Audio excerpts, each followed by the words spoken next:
आज मैं इस पेपर पे सिर्फ इस पेंसिल से ड्रॉ करने वाला हूँ। ना कोई इरेजर होगा, ना कोई ब्रश होगा और ना ही होगा कोई ब्लेंडिंग स्टम्प। इस एक पेंसिल से ड्रॉ करने के लिए मुझे पेंसिल थोड़ा सा लूज पकड़ना पड़ेगा और शांत दिमाग से पेशेंस के साथ ड्रॉ करना होगा। सबसे पहले मैं इधर बेसिक शेप बना रहा हूँ, जिसके ऊपर बेस करके आगे जाके बिल्डअप करूँगा। ओके, इसके बाद धीरे धीरे इसके ऊपर स्ट्रक्चर को बिल्ड करूँगा।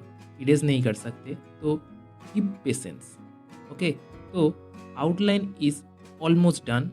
अभी बारी है इसको रियलिस्टिक टचअप देने की। तो सबसे पहले हम शैडो एरिया से स्टार्ट करेंगे। मेसी नहीं कर सकते क्योंकि हम इरेज नहीं कर सकते। तो जो भी लाइन ड्रॉ कर रहा हूँ बहुत सोच समझ के करना पड़ रहा है। मैं इधर स्क्रिबलिंग टेक्निक का यूज़ कर रहा हूँ। इसके बाद हम बैकग्राउंड को सेट करेंगे, जिससे ड्राइंग में डेप्थ क्रिएट होगा। बाय द वे, अगर आपको ये बैकग्राउंड में डेप्थ कैसे लाना है, इसके ऊपर वीडियो चाहिए तो कमेंट खुला हुआ है। So finally my drawing is done और आज ये मिनिमलिस्ट आर्टिस्ट बन के मुझे बहुत अच्छा लग रहा है।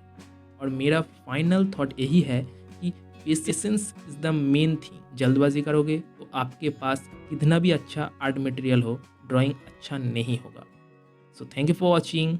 बाय।